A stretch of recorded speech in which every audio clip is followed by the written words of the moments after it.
Hello, everyone. Hello. This is the Common Book Show. I'm Paula.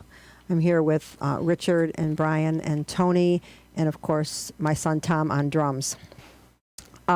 Today I have been listening to this just one YouTube thing about Kierkegaard. Not about him, is just quotes. I like listening to quotes when I'm doing things. It kind of gives me something to think about besides dishpan hands.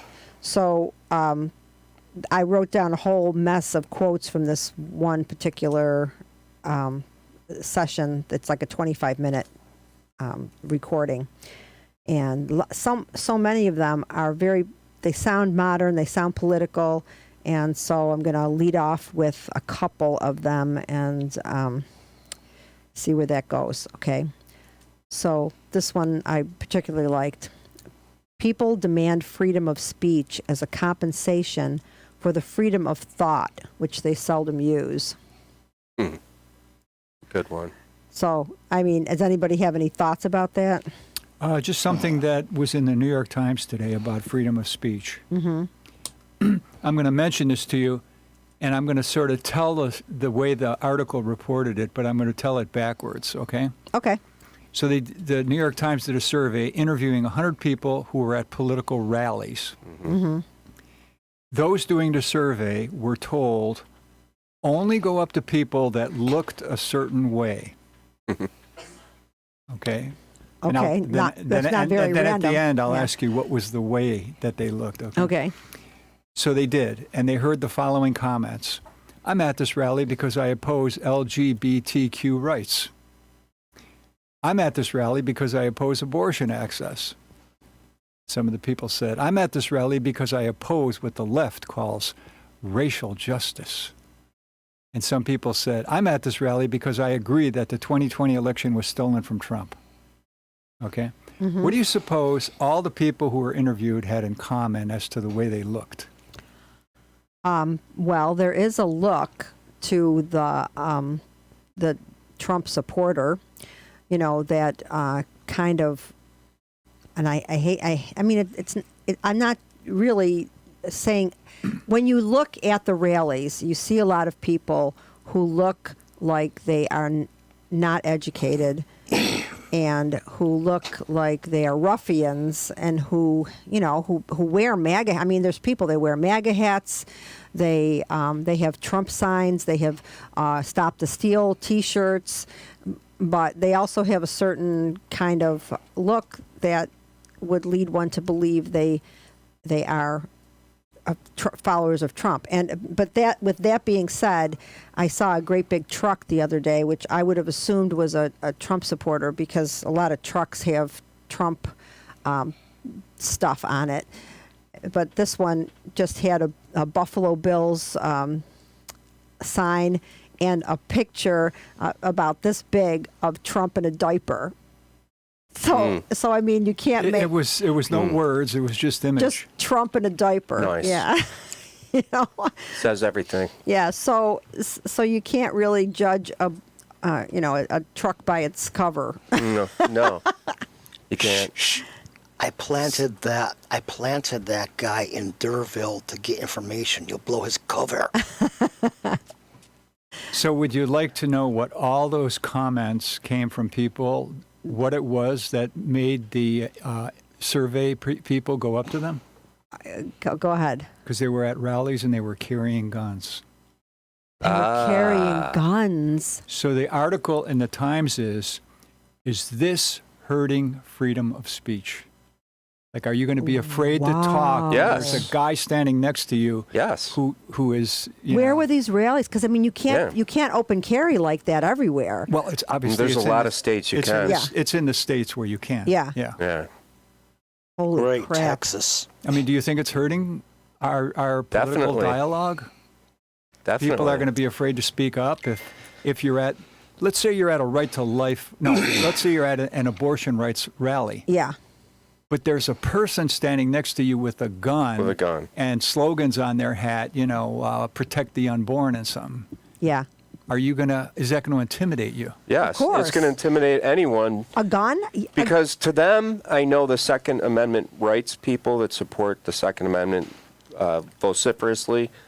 They see it as they're showing everyone, I have the right to hold this gun. It's legal. I have the right to. But they're not thinking about the intimidation factor. And they're not thinking about the rights of the people that don't have the guns and who feel intimidated. And they probably be paying attention to the weird alien guy with the can of Raid, ready to trigger. Because getting into that freaking gun, I'm gonna ram that fucking thing down your throat. I'm gonna see how many colors you turn Yeah, I know. I mean, it's before I stuff that gun up your ass. it's in the light of all these shootings in the Fascist. last week. I just can't. I mean, that one serviceman or ex-serviceman, a veteran, attacked the shooter at that Q nightclub in what was it, Silver Springs? In Colorado Springs. Colorado Springs, yeah. okay. In Colorado Springs. And he tackled him, and he saved a lot of lives because that guy had lots of ammunition and a very He was powerful. a retired Army major. Oh man. The guy that saved the yeah. The guy that beat him with his own rifle. Wow. See, yeah, Yeah. I didn't hear the whole story, but I Yeah. knew that he had. I knew that he had at least tackled him and got the Took it from him. gun away from him. Dude, that dude is like so my hero now. But he says I wasn't a hero. He He's- says I just did what anyone would do. And he also said he just did what he was trained to do. He Right, said yeah. his training kicked in and he just reacted, Right. which is great. Well, mister, I'll tell you what, wherever you're at right now, not only do the folks in that club, but a lot of people's families owe you. So, you know what? The way I see it, you are a hero, man. You rule. Yeah, and I mean Respect. he was very what's the word? He didn't want the praise. He wanted to remain like Right. he was just he seemed like a really nice person. That's a real human being. Well, getting back to the guns at any kind of a rally like that, I first shot rifles when I was only 11 or 12 years old, and I was taught to respect them, that they were dangerous and they were deadly, and that you should only use them the right way, and hunting and whatnot. And I still own a rifle, but I do not see why you would go out and parade on the street with it. To me, that's a sign of weakness. If you need to walk around flashing a rifle to people, that is a sign of weakness. So that Why are you armed? Why are you armed unless you feel threatened? Unless you feel, the only reason I would ever get my rifle out is if my life was literally threatened, and that I had to use it, or if I was hunting or whatever. So- but I don't really hunt. I don't kill animals. I don't kill anything. Richard, do you think the people that do So- carry the guns at these rallies feel threatened by the changes in society? Yes. Yes, Thank you. definitely. Yes. Do you? Well, I did. Yes. I did write something very similar to that. That you would say that. Oh, here it is. I was hoping you would say that. I was. So it was on the PBS NewsHour yesterday. Uh-huh. Okay, they were discussing the mass shootings. And here's what they said. We have a cultural problem in this country where troubled young men feel that the only way to exercise their demons that they have is to take a gun and go out and hurt as many people as they can. Yeah. My question to you is, what would you say is the cause of the demons? Or what are the demons? Well, Complicated. I think that there's a couple things. First of all, we don't have the same connections that we used to have societally. You know, we don't have strong family, fathers, mothers in the same family instructing kids. We have a lot of illegal drugs, very dangerous drugs that are circulating.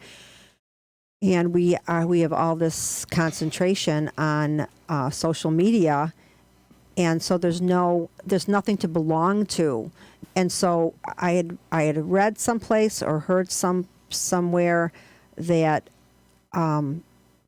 these young guys are looking for a tribe. They're looking Belonging. for a community, and if they can't find it,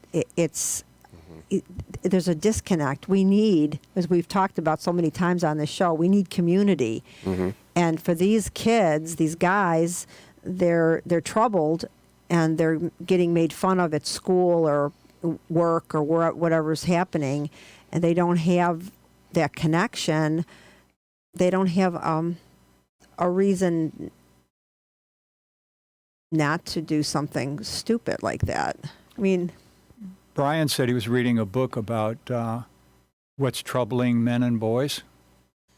Well, I just saw a video today by the author Richard Reeves. Oh, okay. I thought maybe that topic was addressed. Mm-hmm. Was it? No, he didn't really get into violence and so much as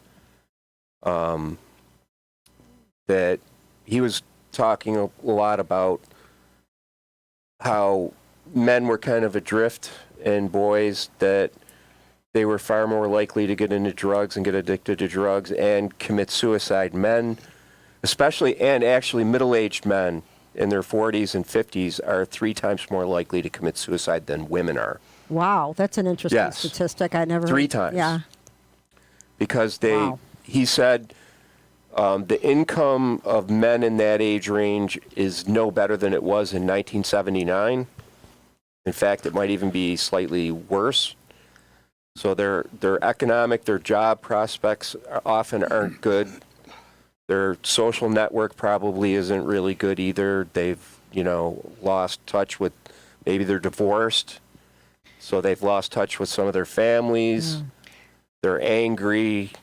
He didn't really talk about any violent aspects too much, but Well, in primitive cultures, and I mean not even just primitive cultures, but there used to be milestones for and I mean, okay, as Catholics, we were raised Catholics.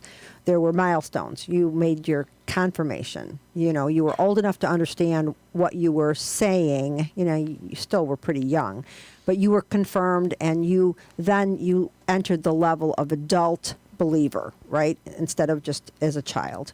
And Jewish people have bar mitzvahs and bat mitzvahs, and you are then, even though you're 13, you're a man. You are a man, and you have to behave like a man. Now, what do we have in our society?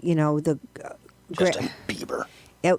There's graduation rates from high school are dropping. People don't even have that graduation to look at and say, that is my transfer into the adult world. Right. So I'm baffled. We need some kind of meaningful transfer from childhood to adulthood, so that there's a sense of responsibility. Plus, being made part of something. People go to church less and less. People and our educational system doesn't really provide for that. Really, I mean, there's some place to go from 8 in the morning until 3 in the afternoon, but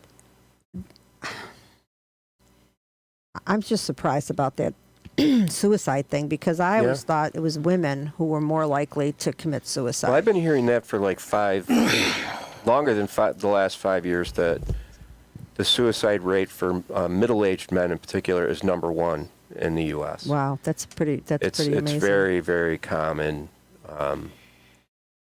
Men, especially divorced men, that have lost good jobs. Their career isn't what it used to be. They're divorced. They probably don't see their kids a lot. They feel completely useless, so they just kill themselves. What do you think's going on, Richard?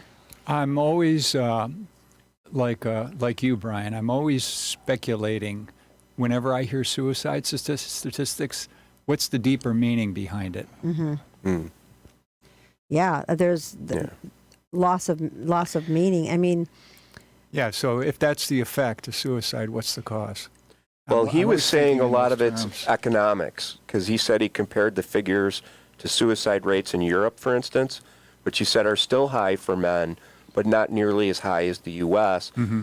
But he said that the income gap in the U.S. has grown wider than that in Europe. but don't you also think that living up to expectations? It's not just salary, Right. but living up to the expectations of what's out there in the media telling us what we need, what we So-called should have. inferiors seem to be continuously trampled by the greedy. And I'm going to give you my perspective. This is right from the horse's mouth. Okay. I never did that great at school. I didn't like school from day one, kindergarten. I was made to repeat kindergarten. The abuse and the torment I took ramped right up. I fell into the same school system on the heels of a sister who is a genius and was treated like a pariah. So basically, it was no one Orsini, no all Orsinis. So, you know, I was the byproduct. We moved after 6th grade. Of course, by then, I was pretty much stamped and marked, and it didn't get any better. I bummed out of high school. I got kicked out of Depew High School because I was too scary for them. I did 3 years' time in St. Mary's. St. Mary's. Lancaster. Oh, Like a reform school? No, might as well have been though. Yeah. But anyway, I did, it's just a Catholic school. yeah. Okay. So I did my 3 years jolt in that place, and then, well, didn't have enough credits to graduate, so they gave me the boot. I went through mediocre GED classes that basically had about all the care of a federal work firm. Yeah. Sure. You know, I got out of there. I went through one menial job after another, after another, after another. I finally got my CDL license, thinking, you know, now I can actually do an honorable, noble job that actually means something, the backbone of America. Right. Come find out, by the time I got done, just like you said, the middle-aged men in this country, their wages haven't raised worth shit. You ain't kidding. Yeah, in 40 years, yeah. Ever since deregulation hit this goddamn trucking industry in 1980, Yeah. you know, ever since Ronald Dickhead Reagan did that, Yeah. our salaries, our wages haven't gone up. And worse yet, they find every way to chip it away. I know. Right. I've heard a lot of horror The unions stories. are weak. Yeah. The unions don't even mean shit anymore, okay? So now here I am. All this time later, I put almost 20 years into this damn business. Right. And I've been out for the last year, you know, trying to get my shoulders and everything back in shape after an injury. Yeah. And you know what? Yeah. Over the last several months, more and more I'm sitting here, especially when I'm home alone, and I'm thinking, I'm watching my cousin's kids, you know, become, they're scholastic, you know, little scholastic Greek gods. You know, they're athletic, they're fast runners, they're great, they excel at basketball, excel So at everything's baseball. fallen into place for them. Yeah, you know, here's my cousin. He's got the little domestic life in Olean. I see everybody else just getting their niche. Yeah. And here I am, 49 fucking years old. I'm sitting here, you know, like this is it. And I'm like, Right. Like this is life. I'm like, you know, I've never amounted to shit. I feel that way a lot of times. Like, I've never amounted to anything. This is coming from a man who's a fabulous artist. But you know, okay. And the suicide. It's complicated, though. The suicide Yeah. slants. I personally don't typically believe in it because of the beliefs I do have. But the thing is, I won't kid you one bit. There's some days out there, it's awful fucking hard not to believe in suicide and thinking, man, sometimes I wish I could just be forgiven for just. And the thing about it is, it's like when you have lost hope, when you don't have anything that you can hang on to as a future prospect, I mean, I've had bouts with suicidal thoughts when I was younger because I didn't see a way out. But there's always a way out. It's just not visible when you're At the feeling moment, like you that. don't see it. When yeah. you're feeling that let down and that low, you just can't see it. You can't. There's always options. Always. It's just hard to see them because we're so caught up in what we're used to. And I'll tell you something else too. Okay, the last couple months, it's been kind of weird. All right, my one buddy, he's got 4 kids. I adore them like crazy, and for some reason they feel the same about me. That's good. But the thing is, ever since the end of September, one of their members, someone in that family's always been sick. So Yeah, you haven't been able to can't see see them. them. You know, my little buddy, I miss him like you wouldn't believe. Then, I had this 10-year-old kid.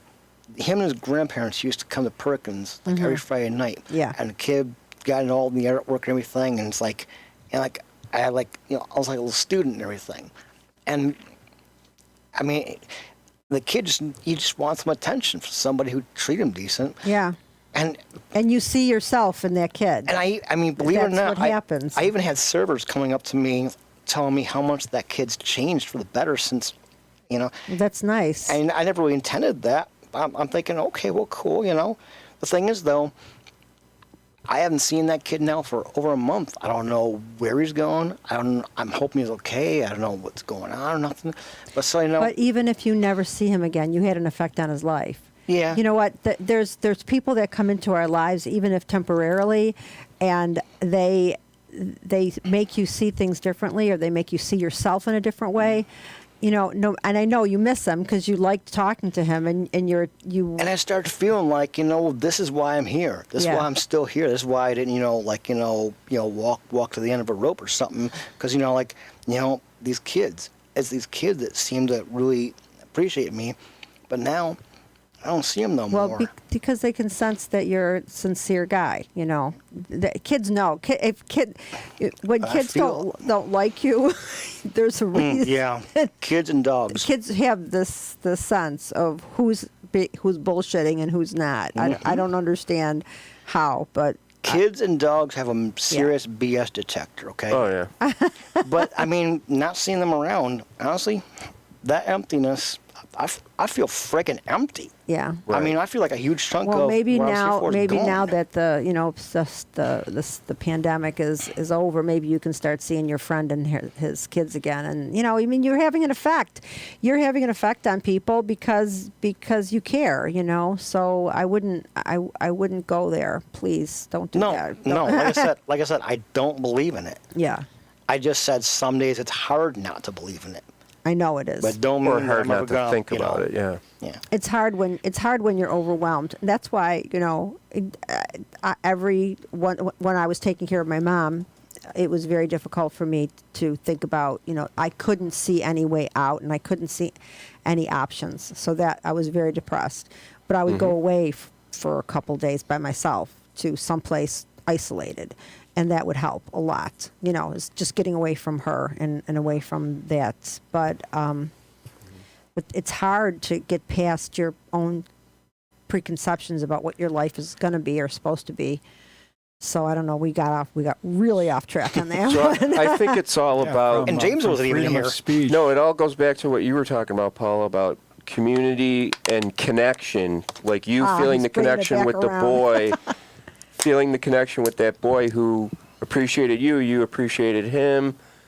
But like I was just reading a book about a guy that grew up in Lackawanna in the 1940s and 50s, and he's I think 78 now, and he's a lawyer, he's an attorney, really successful.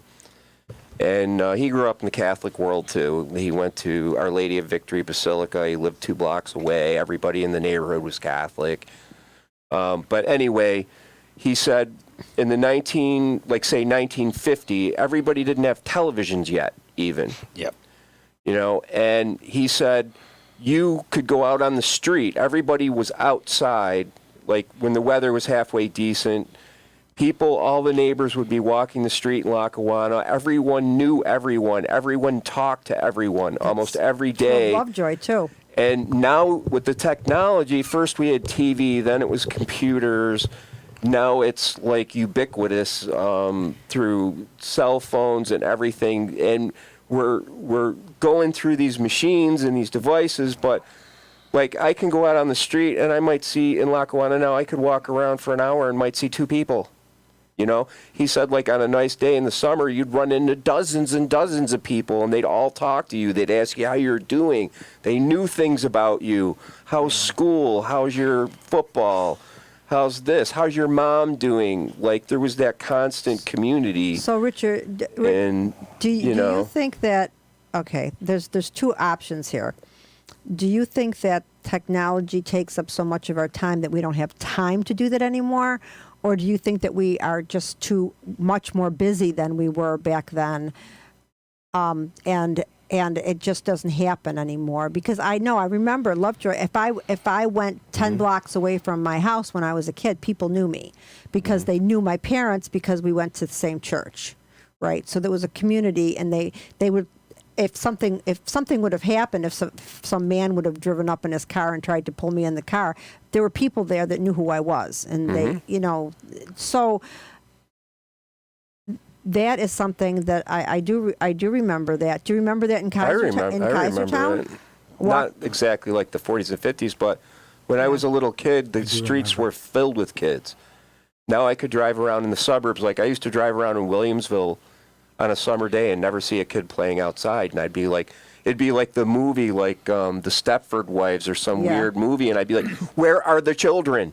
Where are they? Like, it's a beautiful day. Why aren't they all outside? So the three of you drive a car, right? Yes. So you were driving around the summer. Yeah. How often did you go down a street where you had to slow down because the kids were playing in the street and they had to move? Almost never. You know Hardly at all. what? You know what? On my street, there are kids that play in the street. There's, and they're it's kind of funny because I find them amusing. You know, they have a basketball hoop that moves, and they bring it in the middle of the street. I've seen them do that. Yeah. And they play. And I mean, they're teenagers. Although my neighbor finds them obnoxious, and she gets really mad when they're in the street. Those damn kids. But I think it's great. I love seeing them that they're outside and they're doing something active and they're not hiding inside with computer games. I mean, to me, that's a plus. I'll tell you what. And they think I'm the weird old lady down the street because I always stick my head out of the car and wave.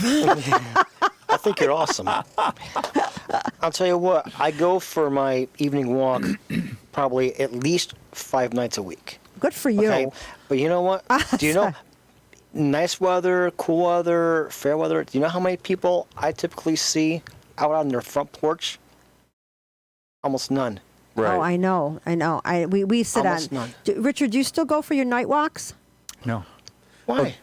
Tony, that's Well, what this guy said. In the it's summer in Lackawanna, everyone was on their front porch. Everybody lived on their front porch. Yeah, I'm curious about this. It's not a solid no, like never. Yeah. But I do when somebody wants to walk with me. Okay, so Then it's like a treat. what time does this night walk usually occur? Because, like, if you're going Whenever they come over. Oh, okay. All right. You know. Because Some people will want to walk, and then I don't, rather than have them watch me on the treadmill, I say, let's go out together. yeah, You know. that's nice. Did you run into some trouble walking by yourself, or you just don't find it interesting anymore to go by yourself? I look at it from the point of view of I can get more miles in on the treadmill than I can on the streets. Yeah, that's true. So once I set that goal of you got to get at least 5 miles every day, I feel compelled, like, got to get those 5 miles in today. I Yeah, like to expand my walks each night. It was really nice when we had that one nice day, and Greg and I went to eat at Houghton Park. There were 11 deer. It was like at dusk. There were 11 deer in the park, like just looking at us, like, why are you here? Silly human. This is our park now. Yeah, I must admit that the last year or two, since COVID, I have been outside less than I used to be. And I feel the tug that I should be out more, especially going on nature walks like we had done. I haven't done that because everything's just gotten complicated. But anyway. Anyway, you asked me a question about how the technology is affecting us. Yeah. And I'm going to show you an image which I think is very revealing. Okay. So I was a big fan in the 1960s of Marshall McLuhan. Yeah. And he put forth a lot of theories on how the technology affects the way we see the world. One of his famous quotes, we shape our tools and then our tools shape us. The medium is the massage. Right. Right. Yeah. So look at how the medium has affected going to see the Mona Lisa. Ah, Yeah, that would I do not like that. Yeah. And you get to stand in front of it for like 90 seconds and they tell you to move, or people push you, or even the guards will tell you keep moving. How are you supposed to appreciate that amazing artwork? We are all individuals. I like, You know? yeah, I've seen that, and I mean that there weren't. And they're all taking photos. I don't think there were Headphones on. I don't think there were cell phones. I mean, when I went to, oh yeah, there must have been. When I went to Paris with my sisters in 2007, and I got to see that, but I didn't see people with their cell phones out like that. There were cell phones. So in that photo, they're not interacting one-on-one with the artwork. They're taking interacting pictures. with their device, Yes. which can in turn interact with the thing. And They're too buffered. But they want other people to see what they're seeing. Yes. When did this happen? Why do I have to see what you ate for lunch? I don't get that. I don't understand. Is it supposed to make me feel jealous that you got to eat this different kind of food than I had a bologna sandwich or whatever I ate? I mean, what is that? It's to make them feel special. Look at what I have. Yeah. Look at what I'm doing. Yeah, and my daughter my daughter does a lot It's of that. self-validation. My daughter does a lot of that. She puts a lot of pictures up with, like at holidays and stuff of the kids in the house. And I always take her, I don't take pictures at the holidays. I take her pictures, I save them on my computer, because this way I can actually be there with the kids and, I actually can't deny culpability of my own, because I do it. I'm one for putting my artwork on some of my collections and this and that, But I will concede that I would still be capable of going into an art museum and not doing this. Yeah.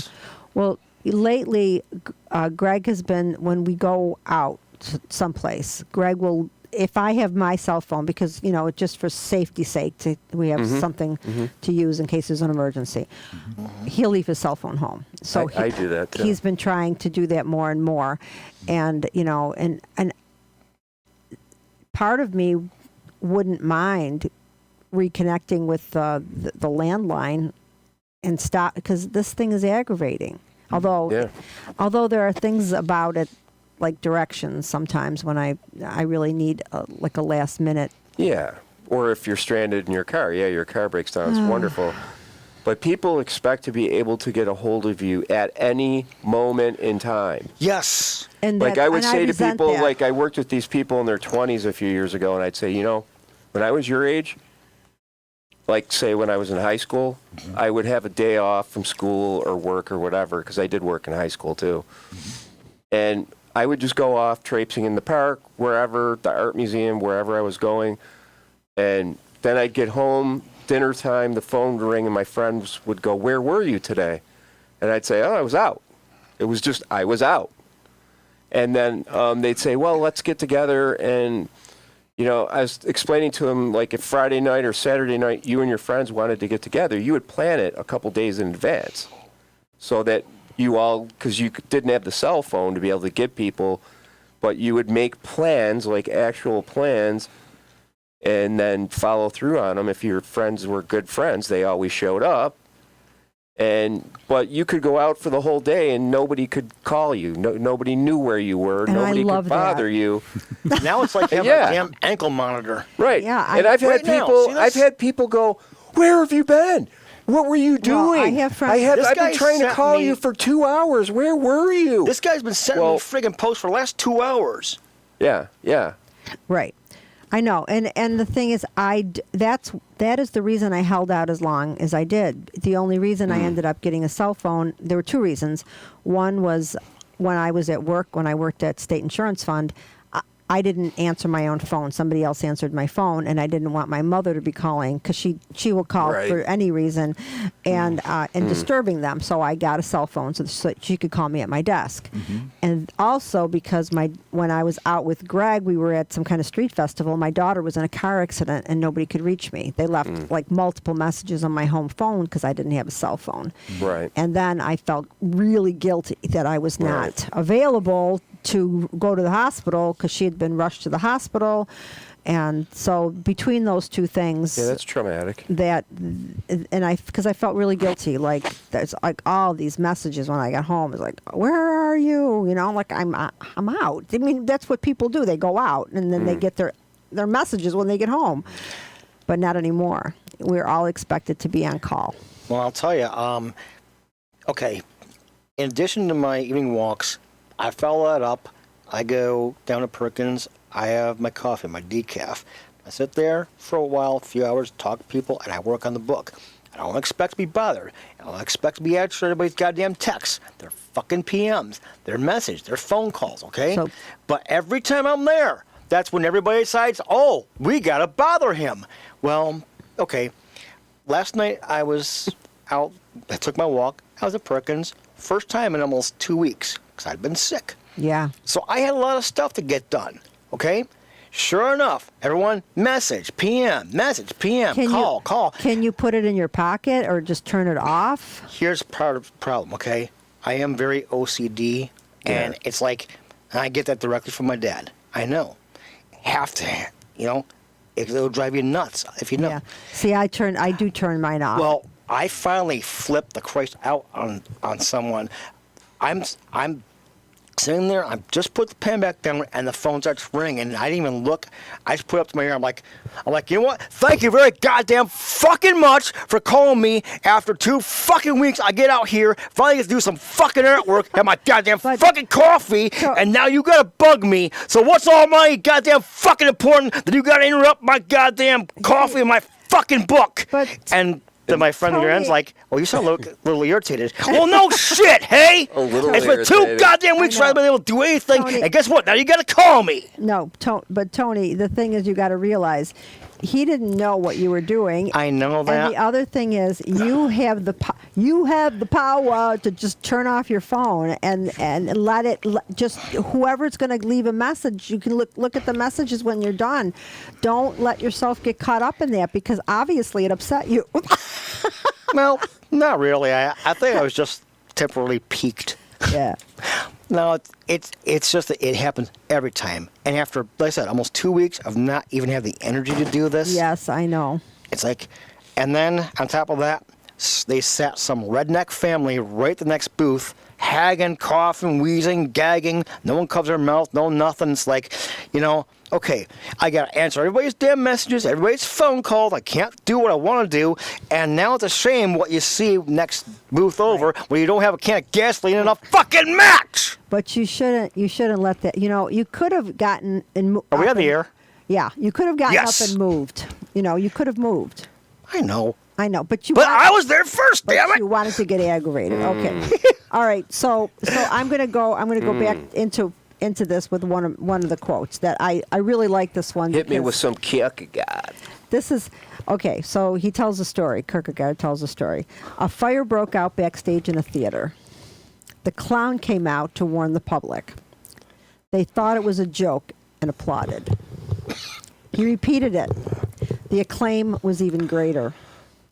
I think that's just how the world will come to an end, to the general applause of wits who believe it's a joke. Doesn't it remind you of Trump? Brilliant. Can't you just put Trump in that is just like so Trump. No, it's making me think of how the world is going to destruction environmentally right now, and a lot of people are witless. They have no idea what's going on. It reminds me of the Merry Minuet. That song used to irritate the crap out of me because here's serious topic. It's like I'm like sitting there, even as a little kid, listening to this, the audience back here laughing their ass off. I'm like, what the fuck are you laughing at? They're talking about being blown away. They're about fallout, nuclear fallout in Kansas. What's your freaking problem? Are you more demented than I am? Yeah. Okay, I'm done. Okay. So Well, that's good. I'm getting better though. My ears are melting. yeah. So Sorry about that. It just reminded me so much of what was going on with Trump and how people would go to those rallies just because they were so entertained by him and Right. amused, and they found him to be, you know, it was like, oh, I wouldn't miss that. That's such a That's a great point because I think that's what it really all was, Paula. He's a great entertainer. Those people are on that level. But it's the kind of entertainment They want to hear insults. They want to hear people being demeaned. They want like that that nasty. Yeah, but we were watching. I'm sorry, what I was You know. texting. Yeah, we were watching Jimmy. I think it Fallon? was Jimmy Fallon last night, and he showed some things like videos of YouTube videos that went viral, and they were all of people getting really badly hurt. And I thought, why is this funny? I don't see the humor in this. These people like were hitting their heads and falling off of bikes and falling on their face, and these were all the things that were going viral that people on Twitter or whatever, not Twitter, what is that other one that the Snapchat or Instagram. Instagram. Tumblr. Yeah. Jimmy Fallon's a douchebag. But look at that Jackass movie franchise. God, 25 yeah. years ago, No. people were flocking to see that, and it was It's just people hurting people themselves. and people, oh my God, and Well, then people imitating them and getting hurt. There's something, there is an instinct in humans. If you see somebody trip, sometimes it'll trigger you to laugh, but that's only because I think you're embarrassed for them, and so we tend to laugh when we're embarrassed. But this is downright Mean. yeah. It's like it's being Vicious. vicious. Yeah, it's a vicious response to somebody being or injured. I don't understand. Well, more that. and more, I think America has always been violent. We've always had a violent culture. If you look at our history, there's violence all throughout from the beginning, but it's really coming to a head more now, where it's so much ingrained in our society. I wonder if we can step back from it because it's part of us now. The lowest common. I mean, something really dramatic is going to have to change. I mean, we're going to have to be at war or something for us to pull together. There's something going on. Although, with the last election, I felt a little better. We're not sliding down into autocracy, but Right. I don't know. I'm very upset. I don't know why people find other people's pain funny. There's 3 theories of humor. Are you familiar with them? I think I've heard them, but I don't remember. Please remind me. The first one is what they call nervous laughter. Something is so tense that somebody says just the right thing and people burst out laughing. In fact, I could even give you a joke about that. I was having a drink at a bar, and down at the other end of the bar, somebody grabbed their chest and fell over. And the bartender yelled out, "Does anybody know CPR?" And I shouted back, "Hell, I know the whole alphabet," and the whole bar burst out in laughter. That's a true story? Well, it wasn't really the whole bar. One person didn't laugh. The one that fell The over. one, yeah. Right, that's the joke. Yeah. But Oh, the okay. thing about the whole bar bursting out in laughter, All right. it nervous laughed. So that's Yeah. that's called the relief theory. Yeah. Then there's what you said about people hurting Right. themselves. That's called the superiority theory. Oh, really? Is that what? That would never happen to me. That makes sense to me, because you feel okay.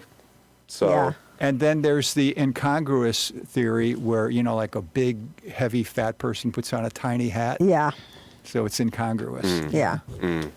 Yeah, but I remember when I lived in New York, I went to the laundromat, which is what I had to do, because there were rats in the building and in our laundry room downstairs, and so I didn't really like it down there.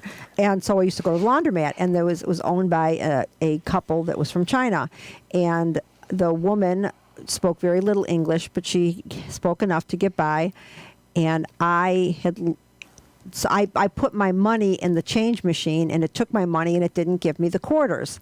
And I was very upset.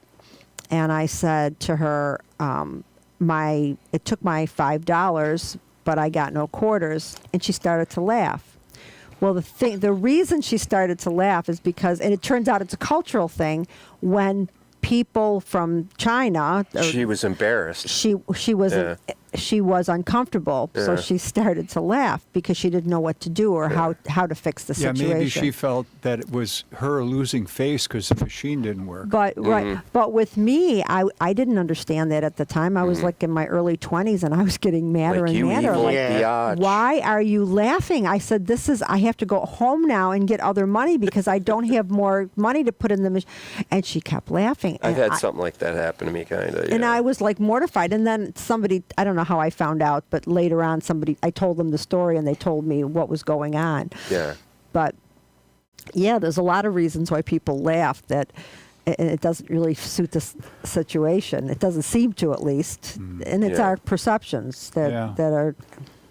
But yeah, the thing about the clown. Give us another Kierkegaard quote. Okay. Nobody likes clowns anyway. I hate clowns. They always think they're funny. I always do. Okay, this Lee Harvey Oswald this was wasn't laughing. one. This was one that Greg particularly liked. He read these before I left. This is more serious. People settle for a level of despair they can tolerate and call it happiness. So These are that's all- why these are Black all- Friday exists. These are all very thought-provoking. This is That doesn't resonate with me. I think, yeah. Well, I mean, it doesn't mean that you're. I mean, I know what I mean, it means. personally. I know what it means because I've been in Right. that situation.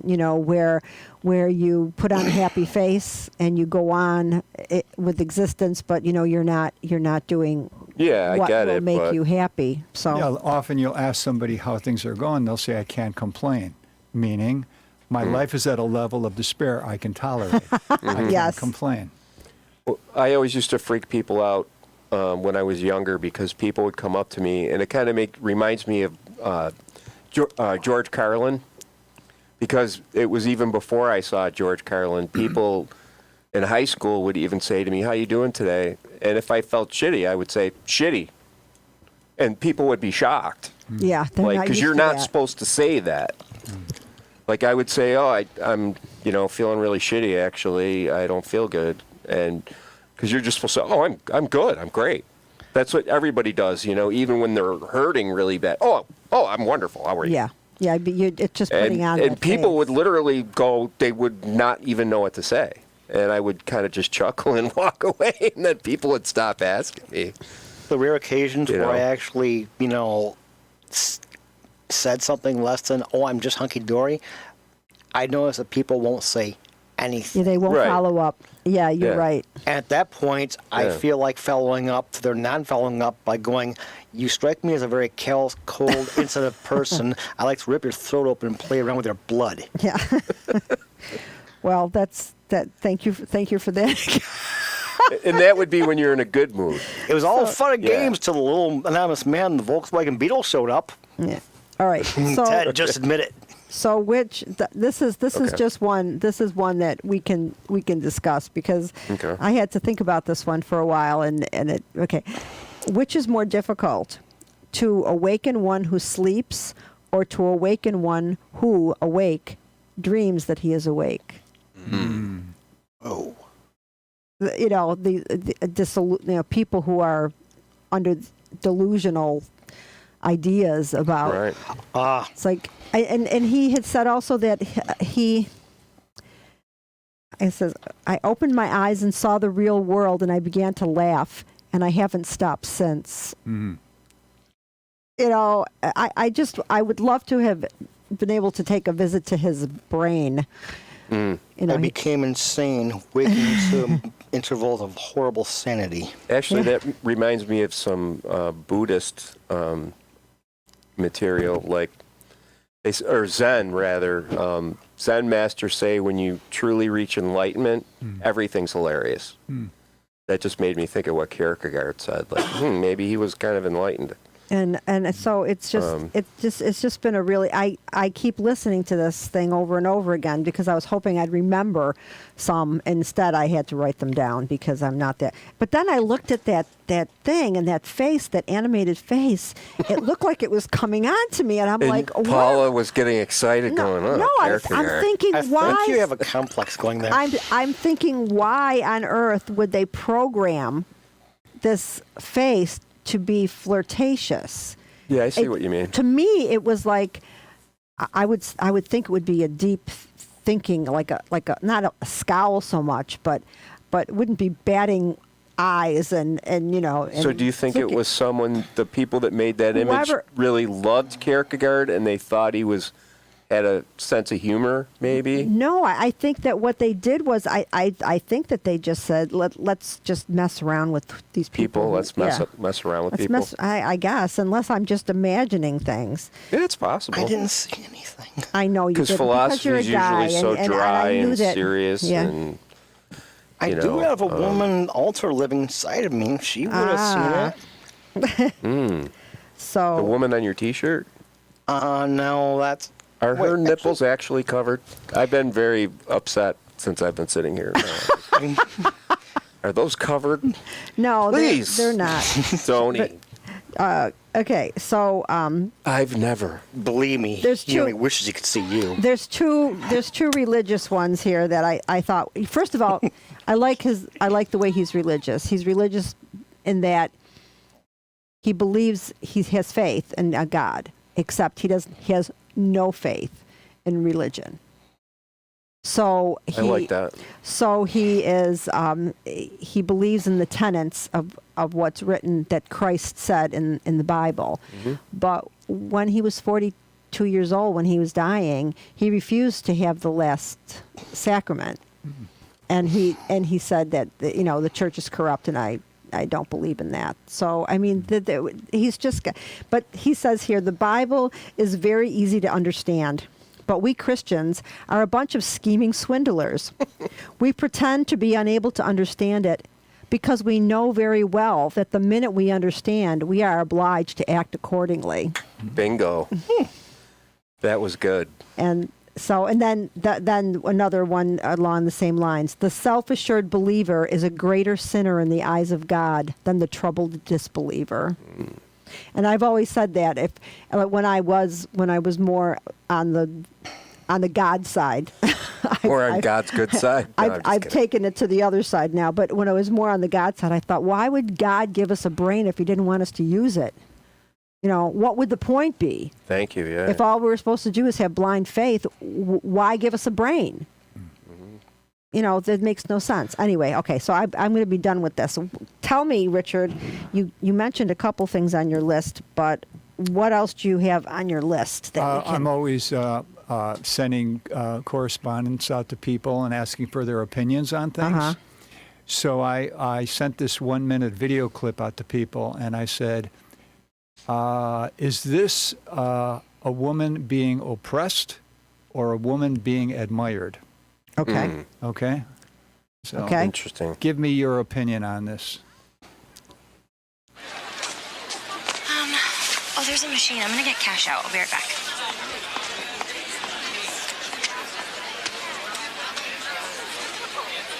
Her or the other one?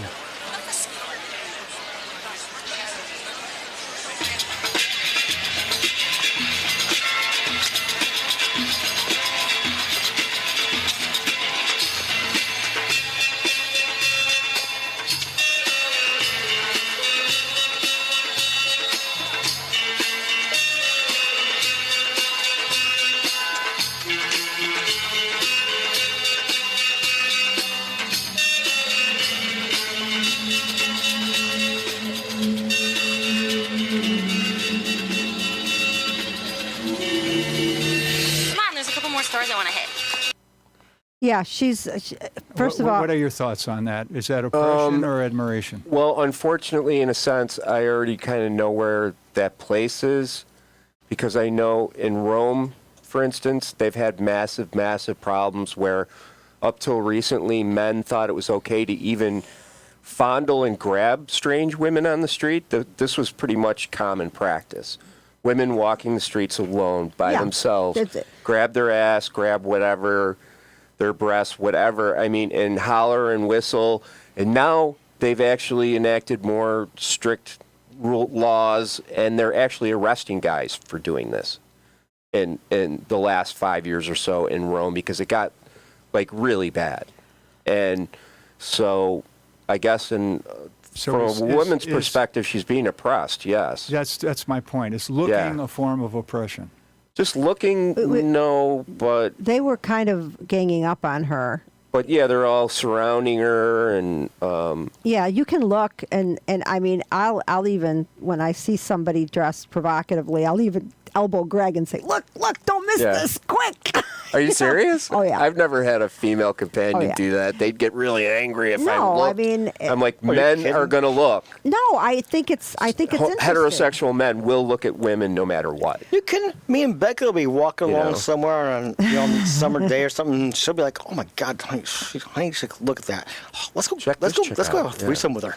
I'm like, Yeah, Damn, so- dirty girl. I haven't been with in any that- women like that. Yeah. In that scenario, you gotta have my ego. I had- She's fun. I had a psychological way of looking at what was happening. Mm-hmm. I think that woman felt like she was being surrounded. Mm-hmm. She may not have been. That may have been happening in her head. But those men were, I mean, you can look, you can smile, you can say, you can say something, you can say, oh, you look beautiful, but you can't circle around somebody. But I think part of that was happening in her head because she felt uncomfortable standing there alone. Because women, from the moment they start understanding that they're female, which is after childhood, maybe around puberty, are constantly aware of being looked at. Right. Constantly. You can't walk down the street without someone looking at you. And that's true for even unattractive women. You just get looked at and you get judged. And so to me, it looked like what was happening there was that she had that self-consciousness in her brain about being looked at. She was alone. When she was with her friend, she didn't feel like that. When they were walking down the stairs, that wasn't happening. And her friend was dressed more provocatively than she was. But she felt that she was in danger. She was alone, and therefore she was more. But she didn't sound stressed when she met her. What did she say, Mom? I thought she said Mom. Or maybe that was her friend's name that I heard as Mom. No, but it's her. Those were two friends. She said, "Where do you want to go shopping now?" And she said it very casually and without any stress in her voice. She didn't sound afraid. No, but I think that was showing how a woman feels generally when they're out in the world. I mean, I have crossed the street in order to avoid. You mean the visuals showed that? Yeah. Yeah. I've crossed the street in order to avoid men. Sure. I have walked around a block in order to avoid passing a group of men. Mm-hmm. I have, and you're always conscious. You're always conscious that somebody is looking at you, and it's so. And the nice thing about getting older is that it stops happening. And now some women find this unnerving. They're so used to being looked at all their lives that when they stop being looked at, they are. Bothers them, yeah. It's like why aren't men looking at me anymore? For me, it was like, hallelujah, this must be how a man feels when he walks down the street. People aren't pursuing you and saying things and acting in a sexual way towards you. You can just walk down the street and nobody cares. Nobody looks at you. And that is so liberating and freeing. Although I sort of understand on a different level because I'm not a woman, but when I was about 20, 21, I would walk down Elmwood Avenue, and it happened fairly, not every day, but I would have gay men get very aggressive and pull up in cars and say, "Get in the car, come on, I'll drive you. Why are you walking?" No, I'm walking. I'm fine. And I mean, even follow me down the street and stuff like that. And it got a little threatening sometimes. But that's how men are with women all the time. Right. So I'm saying I can identify a little bit. I was with my daughter one time in New York, and we were walking down the street, and this guy was driving next to us, and he was like saying all these perverted things, and I said, "Do you see this kid here? This is my daughter." Right. Yeah, they don't care. What is wrong with you?